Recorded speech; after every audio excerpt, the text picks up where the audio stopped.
So we are first going to welcome our moderator of this panel, where the theme is transformation in the brave new digital world. So everybody, we know that you're joining us, that you're putting your hands together, and that you're welcoming each one of our speakers, our moderator up first. So as I announce their names at home, in your home office space, or if you are at work, we want you to go ahead and put your hands together and make some noise as we welcome our moderator of this panel. Please welcome Managing Director and RVP Sales, India and SAARC Zendesk, Mr. KT Prasad joins us once again. Welcome, sir. Thank you for joining us. We know you're going to take the panel forward, moderating this session. But I'm going to welcome all our panelists onto our virtual stage. So please welcome Country President India and Regional Director Packaging IMEA, Henkel Adhesives Technologies India Private Limited, Mr. Sunil Kumar. Welcome, sir. Thank you for joining us.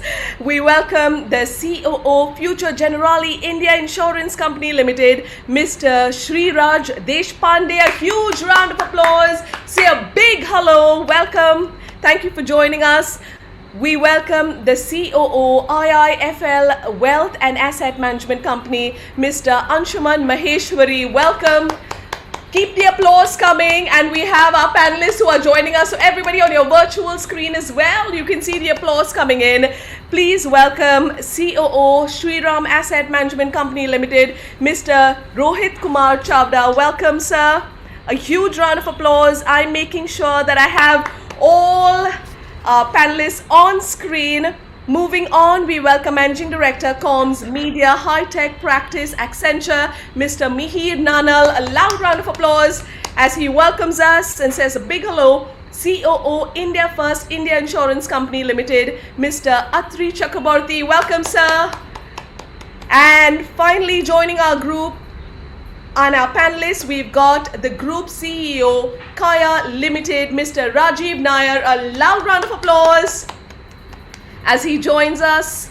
Welcome, sir. All right, so the panel is all set. We're going to hand over to our moderator right now. Everybody at home, make sure that you are glued in and clued in for this amazing panel discussion. Mr. KT Prasad. Thank you, Kesha. Thanks for the warm welcome. Panelists, virtual hello, high five, shake hands, whatever you want to call it as. I think we're still figuring out how do we say virtually hello. I don't know how many of you know. We keep raising our hands every time our name says. Imagine we're doing this in person. We would be shaking hands and probably you see all of us seated together. But you know what? 2020 has changed everything. And one thing you would see it today, all of us are meeting virtually. And I'm sure all of us continues to work from a comfort of homes, or some of you are lucky people occupying offices in some form or other. And I'm ensuring that, all of them reimagining the work from home for employees, because your customers, some of us are still working from home. So I think, I would put it in a very simple thing, and I've covered it in the morning keynote. 2020 has changed everything. And this pandemic has given few symptoms, and that I'm going to just say that there's a huge spotlight on customer experience. Digital adoption is on the raise and continues to raise over the next few years. You would say this industry probably might not require digital, and that I think all industries have adopted digital one form or other. Second, as businesses have started becoming more resilient, customers are more forgiving, because they understand that, as they are working from home or maybe being at home, they do understand businesses have these challenges, because end of the day, the businesses can drive a great CX with those employees, and they're also working from home. But more importantly, we see customers today wanted to talk to businesses are more like a conversations. It's more a personalized approach that they want to take to. Like I said, if it's an in-person event, all of us would be shaking hands and we're probably meeting a cup of coffee or a tea, pre-event briefings and stuff like that. Now, how do we do it in a virtual world? And I think the messaging where we interacted over a WhatsApp channels, I think, all the panelists would really understand that we have an active WhatsApp channel and we're exchanging, greetings and also sharing things and stuff like that. I think it's on the raise. But this is what we have seen as new trends emerging in last 2020, and which is going to be setting a foundation for 2021 and beyond. But I have this fantastic and eminent panel with over 200 years of business management experience are here to share their views and their thoughts. So with that, let me just bring in Rajiv into the conversation. Rajiv, we talked about digital adoption on the rise in India across the world. It's cutting across industries. At Kaya, what changes you seen from digital adoption, and what does the future would look like? Yeah.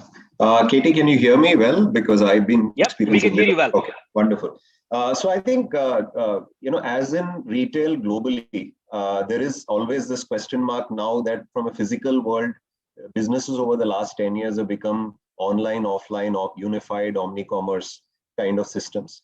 I would say in India, a thrust to this has really come up in the last couple of years, but COVID probably gave us that extra bit of tailwind to be able to adopt digital in a big way. The way we are looking at businesses in the past was digital would be an extension of a physical. So it's a necessary department or necessary segment of the business. But today we would say the fact that the brand has become digital. By the way, there is also physical inside the digital. So it's like digital as a physical as a subset of digital. So in that sense, a large part of changes have happened. I think the way we are interacting today over the last 1 year, we manage the business completely online. And we are a physical business. We run 75 centers, another 25 centers in the Middle East. All of it has been virtually run, which is there. So the entire management of the business has happened from offline to online. Now, what it has given us the impetus is to look at other ways of reaching out to consumers and making the brand available 24/7, 365. And reasons of which during the pandemic, when we had these 3 months of shutdown, we actually got our doctors online and we reached out to more than 5,000 customers. We met almost 200,000 of our customers online, one-on-one from the clinics virtually. At the same time, we met 5,000 new customers through web consultation as a route, because that was the other alternative way of getting across to customers, because we are a clinical dermatology business, right? So we actually had to get into that. So that is now embedded as part of our D2C product. And we have actually taken a new journey on D2C, which says the fact that can my brand be available to the customer 24/7, 365? And consumers' first touch point for the brand becomes digital. And how do I say the fact that the physical is a subset of the digital? That's one big point that we've actually tried to look at. We have completely reimagined our D2C story as well. We believe the fact that from a dependent ecosystem on the likes of an Amazon and a Myntra and whatever, I think the digital itself becomes a significant part of how the brand gets presented to the consumer.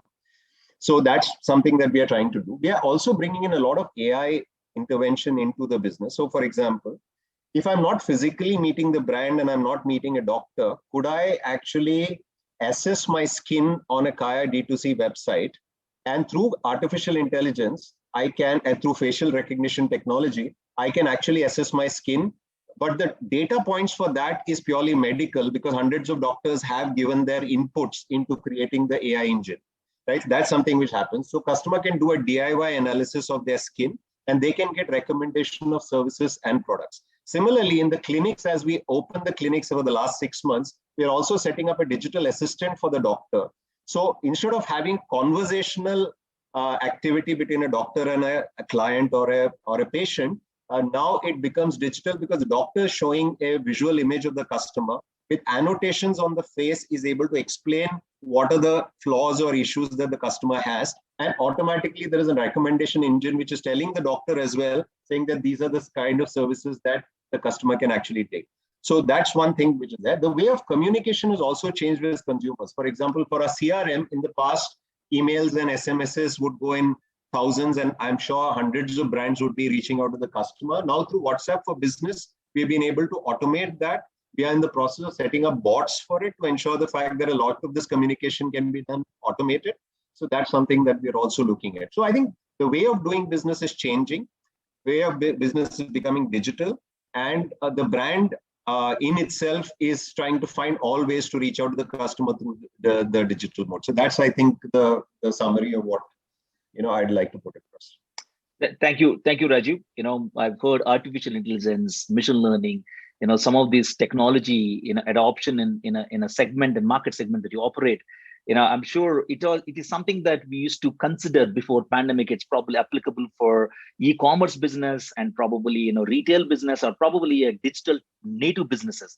Now looks like the amount of technology that you adopted, I think brilliant. I think looks like that's going to help provide a great experience for your customer. That's the important point. That's fantastic.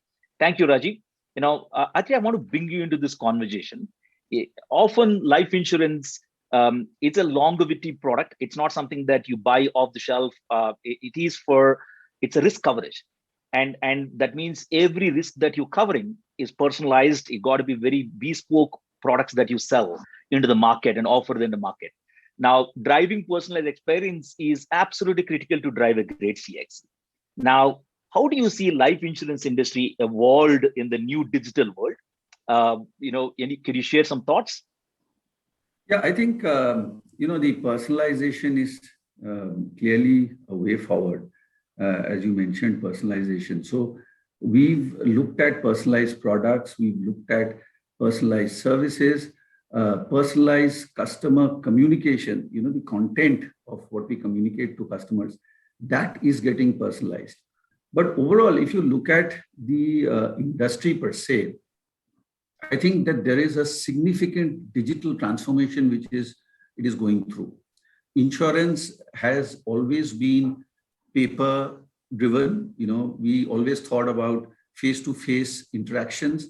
But today, in the entire customer journey, whether it is customer onboarding or where we are getting new customers, whether we are servicing customers, whether customers renew their policies, or whether it is in claims, I think the entire process is getting digitized. The other thing which we heard, Rajiv, I think the entire customer journey is also getting reimagined. So it is not only digitization, but in the new digital world, the way of doing business is changing. So we introduced something called e-Sampark, which was nothing but where we did video seminars with customers for lead generation. So we called it e-Sampark. Now, in this financial year, we've hired 900 people, or almost 1,000 people now, e-recruitment. Okay, so I think the whole industry is changing to the new norm. Personalization, I said, is something which we are looking at. I think the other thing which has happened is that there are a number of fintechs and insurtechs which are bringing their capabilities, whether it is in analytics, whether it is in drawing up risk models, whether it is helping us in looking at implementation of AI or machine learning in whatever we do. I think so companies are able to integrate with these companies offering and raise the bar. So I think that's another interesting trend which is happening. So you don't need to build everything yourself. You work with some of these partners who have and bring these capabilities. I think, and the last point that I would say, which is very important, not only for the insurance industry, but I think for the entire financial services industry, is about listening to customers. So how do you get customer insights and how do you use analytics to get real-time feedback of customers? And then how do you, in a very agile manner, quickly bring about and customize and personalize your services? So that's an area where we are working on. We get rich insights from customers, and we are trying to bring about the change as quickly as possible. Wonderful, Atri. I think a lot of takeaways, a few things that really resonates. I think businesses are still continues to go out and hire. We feel that, the pandemic as a word as sounds like a negative, but there is a positivities that have happened. I think every business have scaled. There is employment continues to be created. You're still giving opportunity, and you're not left behind that one industry as other, but great insights. Thank you, Atri. And I'll move from life insurance to general insurance. Let me bring in Sriraj. Sriraj, I'm going to ask you this, $1 million question probably. Generally, insurance industry has a huge dependency, or what I call dependency or influence of intermediaries on one side, which is perceived, and probably it's also great existence. Now, on the other side, there is a great digital adoption. So the customer connectedness is still important and is giving opportunity. The pandemic is given opportunity. How are you seeing these two evolving for general insurance industry? Yeah, very rightly put. And I think general insurance industry, its major is B2B, B2C. So you have the intermediaries who are there.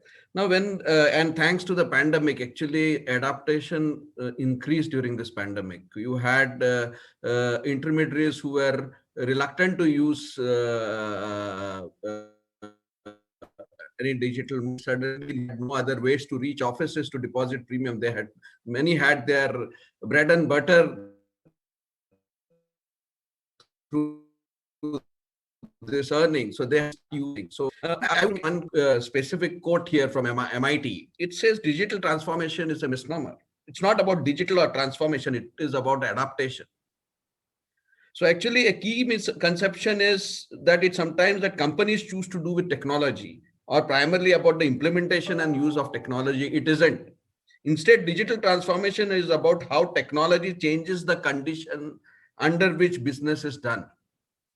In ways that change the expectations of customers, partners, and employees. I think this is a very powerful statement from MIT, a quote which was there. And it's in case of general insurance, see what we have done, we have it for the D2C customers. We have, they can purchase policies online, they can do everything online, they can raise, intimate claims online, raise queries online, a lot of things. But most important was to how to make your intermediaries go digital. So you have apps for the intermediaries which are there. So if you have to get digital, the adoption rate from the intermediaries has to increase. So we have retail products like motor insurance, you have got health insurance, etc., where we have provided apps for intermediaries who can actually acquire customers digitally. There are e-proposal forms where earlier it used to be you must have done that, filled up a proposal form, signed it and submitted. Get verified by an OTP, so there's nothing physical which is happening. So then again, in terms of these are directly at the end point here at the acquisition stage. During the process, I think a lot of things, even this pandemic, what happened was we knew that health customers could not submit their claims physically. There were no courier services going on. So we immediately shifted to, there used to be a big block among the internal auditors and all those things. Can we accept documents which are scanned and sent to us? We said, yes, anybody can scan it on mobiles. We started settling claims on scanned copies and said, you retain your thing. So I think there was a lot of change in adaptation. People started using. Now, again, what happens is you have, again, at the claims level, we have started using apps. So initially, any claims intimation can be done through an app. You can track the claims through the app. But second is, for smaller claims, you actually send the link to a customer. The customer can actually video shoot his vehicle, where the damage is, etc. And you can direct him to shoot, and we go and settle claims on the same day, on the same basis. We have provided something called an IMOS, where we have an iPad which we give to our surveyors. So these surveyors, they go to the garages and actually they do the videography there, do everything there, and they enter the detail there. This just goes to the claims team, and in a day the claims get settled. So this has improved, and this is very much improved the way the servicing is done to the customers.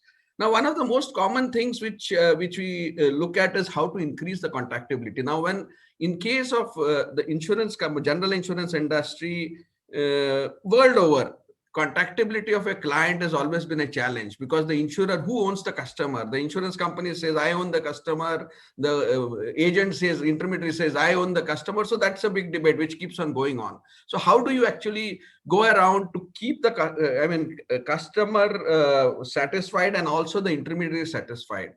So So do you develop situations or develop applications which would actually satisfy both the intermediaries and customers? I think that's the way we are. So insurers have been adopting various methods of increase the contactability. We actually were the first to in fact start sending policies through WhatsApp.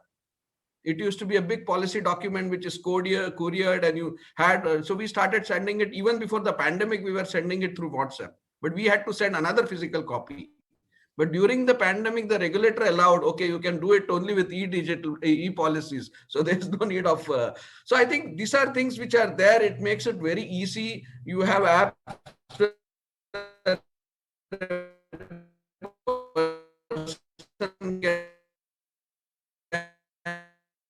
And we are getting link his account to a DigiLocker, and he can store his policies. I think this is an overview, and we feel over a period of years, I think this is going to change. Like banking, it has changed. Insurance also.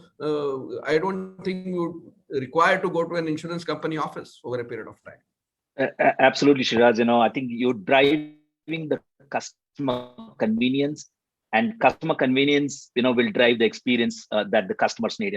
Today, if I have to do business with, let's say, if I have to buy a policy from a general insurance company, I could do it from the comfort of home. I don't need somebody to come and have a physical signatures. All that has been removed. E-KYC, like we're talking about e-KYC, Aadhaar authentication, video-based KYC. I think there is so much of tech adoption. But one thing that you said, I think regulator has been giving more leverage to businesses to drive digital, which is going to be a ground changing for insurance industry, like it's done for banking and also coming in for GI. Thank you, Shiraj. With that, I'll move into a slightly different topic, and I want to bring in Sunil here. Sunil, staying connected in the digital world is such an important thing for any brand, I'm sure, including yours. I just want to understand, how is this impacting, especially in the B2B business space that you operate? No, thank you very much, Katie. And, it's a very, very, pertinent question, especially in the B2B world, how the digital transformation is happening. And at Henkel, the digital transformation is one of our, key strategic, pillar. But again, it's not about just digital transformation or tools, but we underpin this very much saying that it should be adding value to our customers and consumers, and that's what is the most important. Now, to sort of elaborate on what you just mentioned, and let me try to take one example here in the B2B line, and that will be very helpful. Now, in the space that we operate in, we are the world's largest in the adhesives manufacturing, and one of the key reasons why we are what we are is because of the technical differentiation that we bring to our customers. So at the end of the day, we don't sell products, we do value selling, and we do technical value selling to our customers. Now, how and again, COVID, kind of accelerated, these kind of, myths, and also changed the paradigm, if I could call, of how do you do technical value selling using digital, medium. Now, the example here is earlier, we still have our, big backbone of technical service engineers who regularly go to the customers, see the problem, stay in front of the machine, and also try to give solutions, and then even stay for part of the trials, as they say, and then come out successful. Now, what we have done is, we have adopted what we call as remote tech. Yeah, that means basically at any point in time, now the customers, if they have a troubleshooting, right, or if they have a technical, kind of a query, they are able to connect to our, TCS, hub center that we have, very much in Mumbai. Yeah, and they are able to speak to the head of, technical services or to the technical service team, where both of them are also able to show, saying what is really the, the issue in front of the machine, and also talk, real time, and solve the problem straight away. Now, no longer, we are, needed only to do physical, way of doing it, but also you cut down on time, energy, and also the agility. At the end of the day, that is also kind of, brought up the whole thing. So what was till the other day saying that till a technical man doesn't come and visit my premises and solve the problem, that one, even the customer has now, realized and changed, saying that, my problem is getting solved. That is the bigger thing to be sort of focused on, rather than, the, how and, those parts of business. that. So I think that is one example I really wanted to say how the digital media is really helping us in changing it. One another short example I will talk about is when this pandemic hit around exactly March last year, all of us know in India, we were doing a lot of, again, this technical value selling, where we were able to show them the differentiation. And then April, May, June, I mean, we started calling our customers and doing technical seminars or webinars, telling that these are the kind of new products that we have, and these are the differentiations that has been brought. That was a major hit. I mean, and earlier to get maybe 20 people in a room was difficult. Now suddenly we were getting 60 and 80 people also in a digital platform, and connecting well to talk about the product and the differentiation. So I think that's the change, Katie. I would say what's happening in the B2B space, and it's a welcome change, I would say, Katie. Thank you. Excellent, Sunil. Again, I love taking some notes. Like I'm sure all the people who are listening to this one live. Sure. Two things: agility. I think you talked about agility and how you brought everything together, make it simplified, and you also looked at digital giving you a scalability. Where it's giving you a bigger reach. So it's getting all businesses almost on the similar ground and driving on the digital platform. Fantastic insights. Thank you. Let me go to we've heard from insurance, life, as well as general insurance. We heard from B2B, we heard from B2C. I want to bring in wealth creators. There are a couple of them on the panel. I want to go to Anshuman straight away.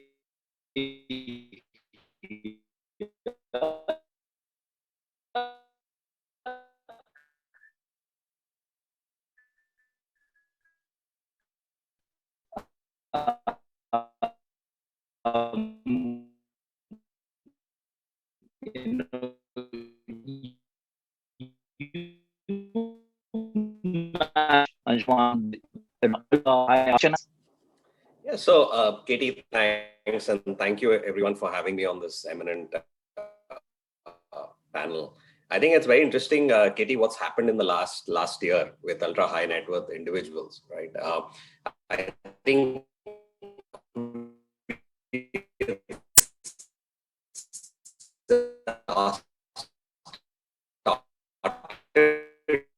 seeing, expecting our clients also to move in that direction, but honestly the pace of change was very slow. We introduced various measures. We introduced something like video statements, 40 seconds, quick kind of consumption. First month 14% people opened it, second month 6%, and third month 3%, right? So very, very slow adoption that was happening. And then suddenly came this pandemic, and there was a complete I would say transformation on the customer side, being forced into accepting technology as a medium to engage. The technology as a medium to transact was there, but it became technology as a medium to engage, technology as a medium to inform as well, a lot more, right? And pretty much overnight, I think thankfully the in-house systems were there. We were equipped, we were trying many of these things, and we were able to engage using Teams and Zoom and all of that with clients, and that has continued ever since. So I think for us, engaging with the clients has seen a big uptick, because one, they have taken on to this. Now they prefer this mode. Second, there is a lot more time available. Getting time with the clients was just difficult, right? Now suddenly, because of this, because you're not traveling, because you're okay in getting on a call at any point of time, there is access. There is a lot more access. And the third is the ability to bring together this entire, for inform, it used to be pick up the phone, speak to RM. For engage, it used to be pick up the phone, speak. For transact, it used to be pick up the phone, do this transaction, right? These three coming together is super critical, and that's what's happening. Now, I have to still say we are very early days in this entire transition, right? I think there's a lot more that needs to be done. A lot more that's probably done at the back end for us right now. We were, the first to move on to the financial services cloud with Salesforce. We've got, Oracle Fusion. So everything happening at the back end. But I think the entire conversation around client journey is that, Rajiv and Atri spoke about different personas. I think that is still evolving. And that's where a lot of our focus has to be in the coming few months there. Anshuman, I think some important points, and I'm sure everybody would have felt it. Now, you using the time availability, which is from travel, because everybody's working from home, as an opportunity to connect your customers. Some of the things that I want to share, like I was driving, I was telling my team that guys, use those 1 hour in the morning, 1 hour in the evening for personal development. Pick up a course that you want to learn that you never had a time. Now we have 2 hours a day, which is given it to you automatically.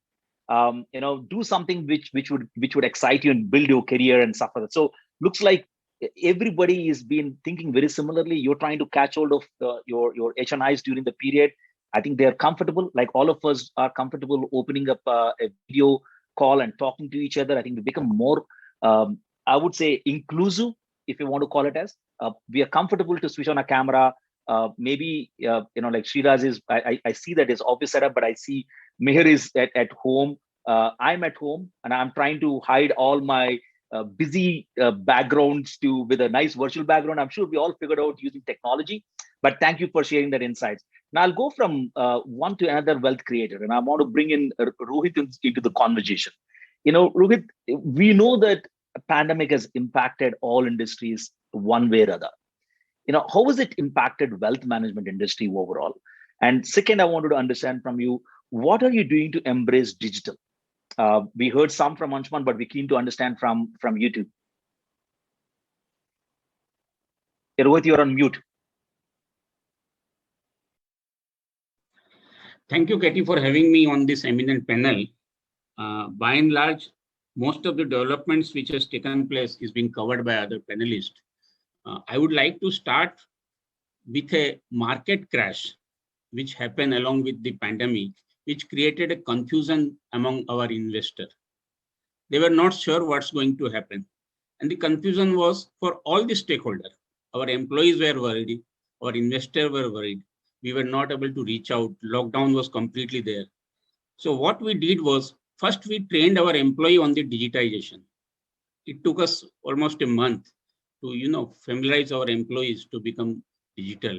And then we try to look at the likes and dislikes of our intermediary. Basically, we are dependent on intermediary, like general insurance. Completely intermediary-driven industry is ours. So we started looking at what is the likes and dislikes of intermediary. Here, the technology helped us. If you look at the Rajiv, by and large, in our industry, everyone sends the information in a text form. It's a one-pager, it's a commentary. But getting 40 commentaries every day or weekly, it becomes difficult, or it becomes, boring for the distributor to take out something from there and convey to the customer. So what we did immediately was we converted that one pager into video, a small video of 60 seconds, 90 seconds, which had a particular point to say on the market. And we gave them comfort that we are there always. And the second thing, which many panelists said, I am also repeating that reaching out to customer is the aim to convert the business. At the end of the day, why are we doing? To solicit the business. That we also used to do. Then we started realizing that customer is now getting irritated because there are 40 players and there are 70,000 distributors. And there are a couple of investors who are being served by multiple distributors. So the same customer getting a call that this is the scheme of Shriram Mutual Fund. Again, he is getting a call from another distributor. There is a scheme from the Prudential ICICI. He becomes irritated. So we immediately stopped that practice of calling an investor time and again. And we try to reaching out to them digitally through the social media, through WhatsApp, that kind of things we adopted. And I'm sure the digitization has improved the reach also. Our reach is beyond tier 1 cities. So there still, people using smartphone is far away. It is a cost involved. But overall, we are seeing that digitization will improve our business. But the customer personal touch is going to remain, Rajiv, in India. The kind of geographical reach we have, the kind of population we have. You see, there are 75 crore bank accounts, 42 crore PAN card, but hardly 2 crore investors are there in the mutual fund industry. To see how big scope is there, and digitization is definitely going to help in that. Thank you. Thanks, Rohit. And I like the way you summarized. I think there is a huge opportunity for all the financial services industry, that there is a financial inclusion and penetration is still at a very nascent stages in India. I'm sure pandemic has helped to evolve that little further, push the envelope. That companies like yourself and across the globe and across India are looking at how do we drive a better financial inclusivity to tier 3, tier 4, every particular citizen. And imagine that's going to be immense, and I think that's the world that we all will be evolving into. Thank you, Rohit. And I'm going to bring in Mihir into the conversation. Mihir, I have a question, and I want you to give me a little bit of speculation. This is my personal favorite. See, media entertainment and OTT has seen a tremendous amount of growth. And I remember across OTT platforms, subscribers went up, shot up to the life. The consumption of digital content has probably topped the charts. Has it changed customer perspective to businesses? And more importantly, when you have such a huge volume in the media entertainment industry, I want to understand from you, from a subject matter expertise point of view, how did these OTT platforms have embraced CX to drive a better experience? And second question that I have for you is, what is the future for media and entertainment industry? And I want you to broaden that beyond OTT platforms. Right. Hey, thanks. First of all, Katie and group, thanks for having me on this panel. Very refreshing viewpoints from everyone. And so really glad, because at the end of the day, coming from a technology background and part of one of the large technology companies, we feel we are in the eye of the storm. I mean, the storm is around us.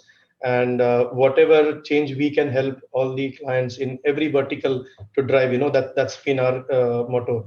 Now, coming to your question around media entertainment, right? So I work for a few large media entertainment clients in Europe, right? But let me give you my personal view. 3 years, my kids were trying to convince me to become a Netflix and an Amazon Prime member. And I said, nothing doing, this cable is good enough. And we as it is don't have time and stuff like that. Within 1 month of the lockdown, we were subscribed to Netflix, Amazon Prime, Voot, and what have you, right?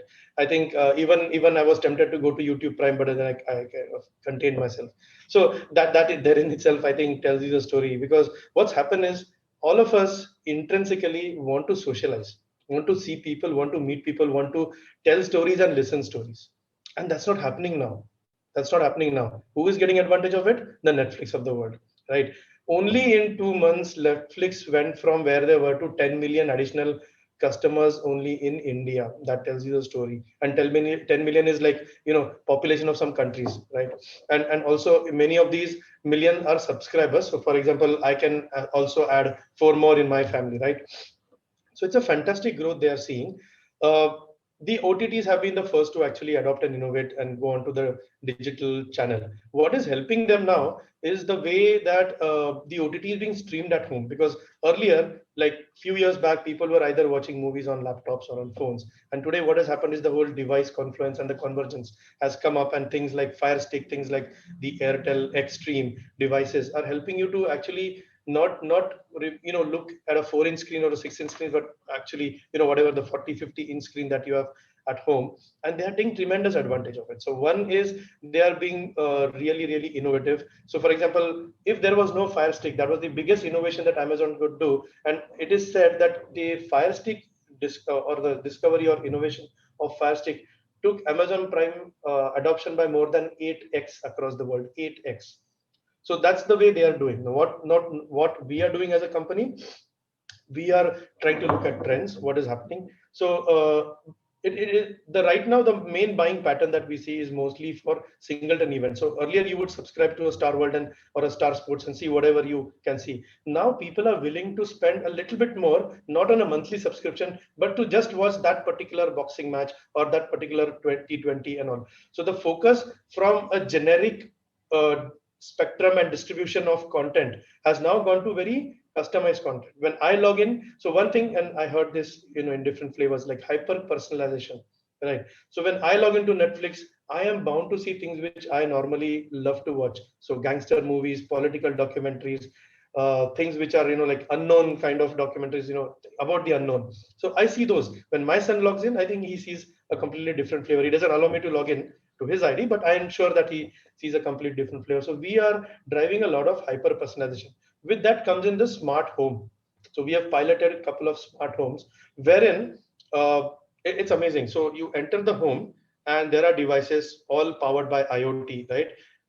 It's the technology, underlying technology is Microsoft technology, but we have one in our Bangalore hub where when you walk in, it basically reads all your physical attributes. Okay, it looks at your mood, it looks at your eye dilation, blood pressure, and overall, and it guesses your mood. And by that, there are signals based on your previous data and machine learning and AI that it knows what sort of lighting to put, what sort of music to start. So you don't have to tell Alexa, Alexa, play my 80s rock music. Alexa knows that when you're in this mood and it is a Friday night, it is going to play an 80s rock music. Maybe your favorite single malt will be already there chilling out with your ice in the freezer. And the whole thing is centered around what you want, they know, but the bigger thing is how to predict what you want to do next. That's our biggest challenge, and we are trying to solve it. And right now in our smart home, we have partially solved it in the way that families sit on a table, but the table is a screen. So we have a pilot of that. Our labs has created a pilot, and this is actually against what I personally believe, that families should sit and chat and all. But you can actually play on the screen, have your meal, have a discussion. What you did today, like for example, I spoke in this event. So my family says, where are the photos? I just turn around the table, or just flip the table. It's a touch screen, and I send them photographs. Look at it, while having dinner. So a lot of things which we want to do is predictive. So without you having to worry about what buttons to press, what options to choose, we want to give that to you. And the power of IoT, power of the streaming technology, all coming together now. So the next, what I see next in your second part of the question is convergence of all of these things. So nothing will be sold in isolation to you. And the more convergence that you can give to a client, the better stickiness you get from the client. Because today, if I just have one connection, which is a phone connection or a cable connection, I can just disconnect and go to another one. But if my IoT, my cameras, my health devices, my intelligent bots or the speakers at home, and my streaming devices are all connected, you are guaranteed to have me for a lifetime. And not only me, but my family. And then when I make a recommendation, it goes on and on and on. So what we are coming up with frameworks and offerings to our media and entertainment clients, where they can plug into these frameworks. These are open source, so we don't marry ourselves to a particular technology. We, as a company, we try to be technology agnostics, and we do have the best partnerships with all of the Oracles and SAPs and Microsofts of the world. But that's where we are going to right now. The other aspect I can tell you that is come up is, almost all of us are now working from home. Suddenly, what has happened is security concerns have increased. It's a new line of business that we are getting, is to drive AI-driven security adoption in things which are open to the public. For example, YouTube videos. In European Union, you have to take off a video which is either morally insensitive or a crime or a religious or some kind of a threat within 60 seconds, or you get fined €1,000,000. Now think of the amount of videos that come, billions of videos and content that comes on YouTube and on Facebook. So what they do is, we as a firm have developed a lot of media-based artificial intelligence modules which are able to detect abuse, which are able to detect crime, which are able to detect something which is outside the normal morals of the platform, and we immediately flag it. And believe me, that is helping to solve crime, that is helping to prevent people from getting disturbed. So that's a big new line of business which is getting developed, and we are at the forefront of that. I mean, pretty interesting topic and a lot of detailed topic there, but that's one of the things which also this pandemic is driving across. Thank you, Mayor. I think you gave a lot of thoughts, for everybody to absorb. I think you kind of given a preview of what we can expect to see in terms of techs in our home in the future. Like if you have an Alexa at home or Google Home or anything of the nature, that was felt a couple of years ago as a tech that you have, like a great tech. Looks like you gave us a preview what could come our home on dining tables in few years. Thank you for that. To the interval time, I'm going to do a little bit of what we call faster, quick question, and I want a quick answer. In order to drive a great digital world, like we all talked about, customers and their experience is important, but very important to drive that is technology. We all know that technology is enabled to drive it, but a bigger chunk is our employees. if we have a great and happy employees, and happy employees means happy customers, and which drives a great CX, right? I want to touch upon the other side of it, including diversity, inclusivity, as well as equitable opportunities that we have and stuff like that. Now, Rajiv, I want you to be, bring you into the conversation and ask you this question about, things have changed dramatically in the last year or so, right? There is a remote support challenges. We have seen tech challenges, all that is solved and stuff like that. Especially managing, engaging employees, especially the frontline managers who manages employees. Do they have any tools different today to hire, onboard, train, lead in the new world? I want to understand what you and Kai are thinking about these in the new world of digital world. Yeah. So I think one important point that you mentioned was that, the organization is going through remarkable transformation, and employees are grappling with change, like consumers are grappling with change. So I think one important thing is the fact that the structure of the organization itself has to change. So one of the problems that we have is all of us with our collective experience sometimes say the fact that, okay, this is just the next big thing and all of us can handle this change. When we believe the fact that the structure of the organization itself has to change, if we were to compete with tech-first brands of the new age, we also need to have personnel who actually can bring about that change in the organization. So first thing first, what we're trying to do is that along with investment in technology, we are trying to morph and change the structure of the organization itself. So for example, digital leads are becoming significant part of the CXOs in the organization and are coming in to bring in the outside in perspective, which is there. We're also liberally using consultants also to understand the fact that, okay, what is the global best practice, how you can bring it into the business. So we do believe that first of all, before we change, we need to get a lot of perspective, because we can go about making incremental improvements. We cannot definitely change to best in class unless and until we can bring this perspective. So organizational change is something that I would really strongly believe is very important to actually do.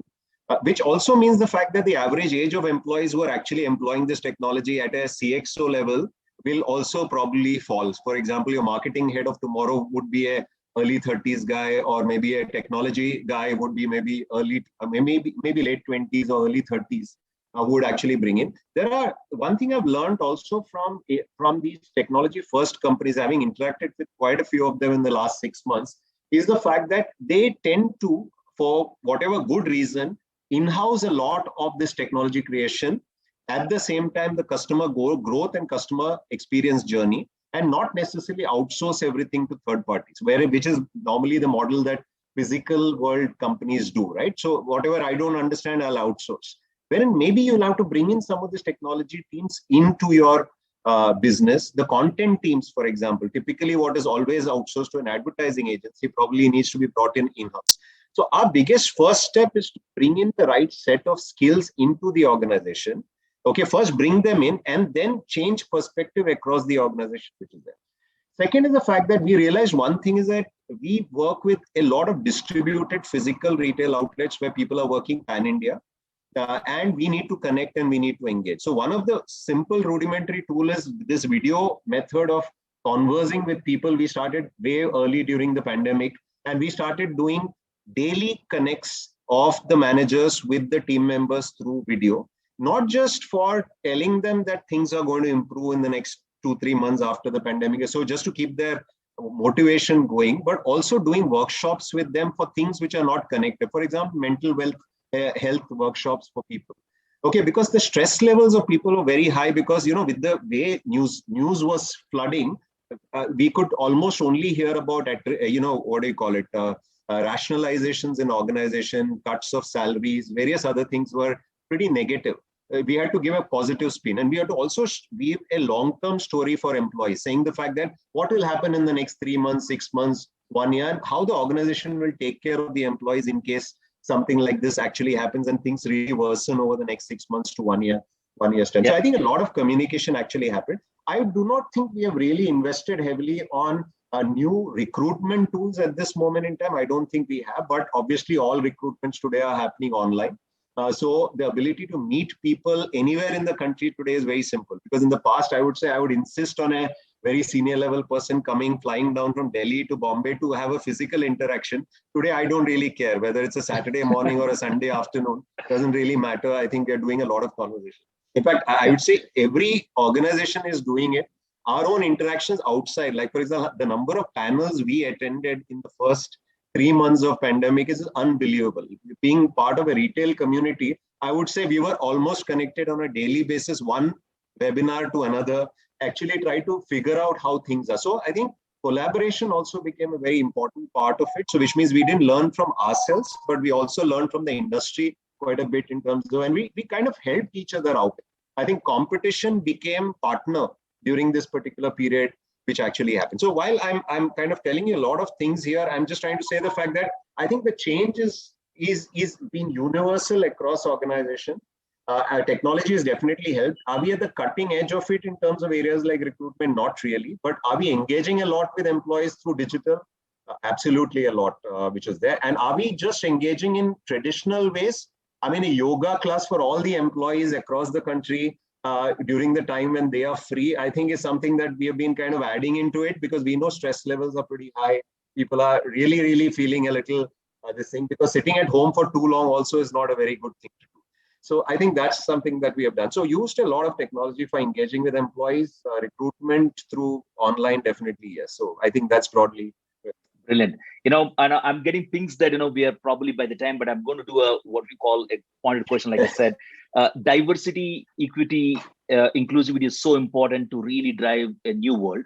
And I'm going to go across the table and understand, has that given you opportunity to open employability for, including different set of people, communities, different sectors of industries and stuff like that. Shiraj, if I go to you, has DEI index changed because of pandemic for you? We have been actually, as a part of our, even generalist drive, we have been actually monitoring this for quite some time. Year on year, we do that. Yes, we did have, I think one part of it was there were people, a lot of the index with the male-female ratio started increasing. You could have more of females also coming in for this. While there was another issue which also came in along with this, because they found it the most tough to actually work from home, because they had to attend to their home. So this was something which came out as a thing, because in a family, if the lady is at home, the other family also, the husband is also actually working from home. Everybody is working from home. They expect the lady to address it. So there's a big problem there, how this gets addressed. Then second, actually, we have this about physically challenged people, etc. So we have been actually adopting this practice of trying to actually ensure that people get recruited from all sorts of this. And only one major point which always comes across to this, that there's when we all went for work from home, etc. A very simple thing which came out, sir, anything which could be done in just 2 minutes. Now we enter into long calls, a lot of discussions. And since there are so many people now, it's so easy to include people into. So that type of a discipline has to come in now, because otherwise now the people's work hours have started extending a lot. There is stress on people, as you correctly said, sitting on this, and people are actually keeping on talking for long. He's available, wo to ghar mein hi hai. He's available anytime. So in a service industry, you start calling people from 9 o'clock in the morning to 9 o'clock or 12 o'clock. So I think that discipline of working from home, etc., has to set in. And this is something which we are trying to push employees. As far as taking care of employees, we ensured that even the pandemic, we have a Jan to December cycle. We ensured that we release their bonuses as well as normal increments immediately. So that was the comfort level people got. We never held back anything. We didn't even delay anything. We just did that and we went ahead. So I think that got a lot of comfort level into the employees. Thank you, Shiraj. We need to wrap it up. I still wanted to ask this question to the rest of the leaders on the panel. You guys are in the very senior business leaders. Wanted to understand diversity, equitable, inclusivity, environments is all we want to create. And I don't want you to do a pledging, but I want you to think about it. And I'm sure other leaders across the world are watching you. Sunil, has DA index changed for your business? Yeah, very quickly, and I understand, Katie, there is an interest of time as well, so I'll Yep. try to keep it, very sharp as sharp as possible. Very much, it has, it been an important agenda, and it has improved and increased, I would say. And one of the reasons is at Henkel, this is an important. The DNI is a very big agenda, even maybe pre-COVID. I mean, let me put it that way. Yeah. So we consciously kind of look into this part of it and see. I mean, first is inclusiveness. I mean, which I think is very important in any culture of the organization. And the second part of it is diversity. I mean, and diversity could be, multiple things, as all of us know. And I would take one leaf out of this is, and one of the things that we are, focusing is more around even, gender diversity. And as we speak, I mean, we recently, have embarked on, a program called as a LEAD program, which is predominantly trying to get, leaders and predominantly, gender diverse leaders into this program, and take them through a kind of 15-18 months program, onboarding plus completely geared projects, so that by the time they come out, they are able to take leadership roles and move forward as such. So very clearly important agenda, very strongly focused, and then we have made some big strides. But are we there completely? I don't think any organization is there. It's a journey, but I think we are beautifully moving in this journey, Kitty. I can definitely thank you, confirm Sunil. that. Due to the interest of time, I got to apologize to both, Mihir, Tri, and Anshuman. I'm sure diversity, equitable, and inclusivity is very important for organizations. I'm assuming all of us as leaders, we got to drive that. And today, I really had an immense pleasure to, moderating such an eminent panel. I'll thank Kamikaze and Harish for this great opportunity to get all of us together to share our views on the new digital era. But the new digital world will not be just formed because of your customer expectations are changing. Not the technology will. It is combination of tech, which is enabler, your CX customer mindset, putting customer in the center of everything that you do. Think about customer journeys as overall. I think our panel talked about, don't think in isolation, think at a holistic one. But very importantly, who drives the CX? It's our employees. Engage them, because when you engage employees, we drive a better CX. And more importantly, with all of this, and pandemic has given that opportunity to be a lot more open and inclusivity. Please embark into the DII and make sure that give everybody an equal opportunity. People working from a different cities, different villages, different states, and by gender, by challenge and stuff like that, so that we can really form this great new brave digital world. With that, I want to thank you all, the panel. Over to you, Kisha. Thank you. Thank you very much, sir. Thank you all our panelists. You all have been fantastic. A panel like this can definitely go on much longer. So we thank all of you for your knowledge sharing. It's been a phenomenal takeaway, I'm pretty sure, for each one of our participants. So we have the ritual going, and now this is the first time we're doing it with the entire panel. So if all of you unmute yourself, okay, and we're gonna say it together. So when I say customer, you say FEST. Bring in your energy. You can go thumbs up. You can come in with your actions. Bring in the energy. This is, all of you are our leaders in your space, and we want our leaders at the helm to give us the right energy right now. All of you, are you ready? Thumbs up. Ready? So when I say customer, you say FEST. Customer? Best. Customer? Best. All right, thank you, our moderator, Mr. K.T. Prasad. Thank you, all our panelists. You all have been fantastic. You brought in the right kind of knowledge for us to move into this brave new digital space. It's different, it's new. You all are getting us ready, and for that we thank you. Thank each and every one of you. Thank you.